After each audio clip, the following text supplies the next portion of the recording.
আসসালামু আলাইকুম। সুখবর সুখবর সুখবর।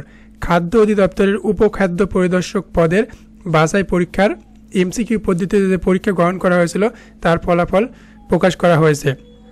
আপনারা সকলে দেখতে পাচ্ছেন যে গত 25 অক্টোবর অনুষ্ঠিত এই পরীক্ষার ফলাফল কিন্তু প্রকাশ করেছে, ঠিক আছে, যা এমসিকিউ পদ্ধতিতে গ্রহণ করা হয়েছিল। তো উক্ত বাছাই পরীক্ষায় নির্বাচিত প্রার্থীদের ফলাফল তালিকাযুক্ত প্রকাশ করা হলো। লিখিত পরীক্ষার তারিখ ও সময় যথাসময়ে জানানো হবে। তো আপনাদের উদ্দেশ্যে এখন আমরা 47 পৃষ্ঠার যে রেজাল্টটা সেটা কিন্তু প্রিভিউ করে দেখাবো। আপনারা ভিডিওটি পজ করে প্রয়োজনে আপনাদের রোল নাম্বারটি মিলিয়ে দেখবেন। আপনাদের দেখাচ্ছি ইনশাল্লাহ। তার আগে বলতে চাই, আপনারা যারা আমাদের চ্যানেলটিতে নতুন তার চ্যানেলটি সাবস্ক্রাইব করে বেল আইকনটি অন রাখবেন। এতে করে কিন্তু আপনারা লিখিত পরীক্ষার অফিসিয়াল তারিখ যখন দিবে জানতে পারবেন। এছাড়াও লিখিত পরীক্ষাতে কীভাবে প্রস্তুতি গ্রহণ করবেন সেটাও জানতে পারবেন ইনশাল্লাহ। তো চলুন এবার দেখে নিব আপনার উপখাদ্য পরিদর্শক পদের এমসিকিউ পরীক্ষার ফলাফল। এই যে আপনাদের উদ্দেশ্যে আমরা ভিডিওটি প্রিভিউ করতেছি। পুরো 47 পৃষ্ঠা প্রিভিউ করা হবে এবং একই সাথে রেজাল্টের পিডিএফ লিঙ্কটা কিন্তু কমেন্টে পিন করা থাকবে, আপনারা দেখে নেবেন। দেখতে পাচ্ছেন রেজাল্ট 3 নম্বর পৃষ্ঠা। এটা আপনার প্রয়োজনে আপনি কিন্তু ভিডিওটা পজ করে দেখে নিতে পারেন। 4 নম্বর পৃষ্ঠা, 5 নম্বর পৃষ্ঠা, 6 নম্বর পৃষ্ঠা,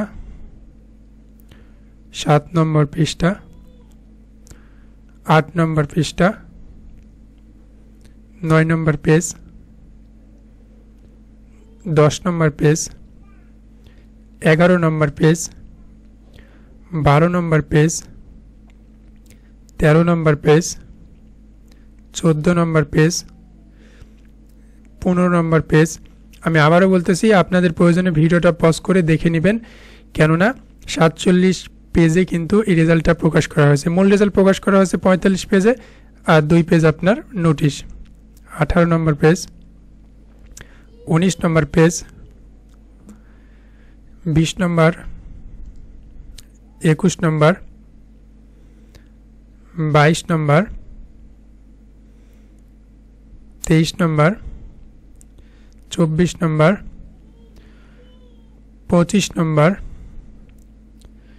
ভিডিওটা কিন্তু আস্তে আস্তে পজ প্লে করা হচ্ছে যাতে আপনারা দেখতে পান। চাইলে আপনারা পজ করে দেখে নিতে পারেন। 24 নম্বর, 29 নম্বর, 30 নম্বর,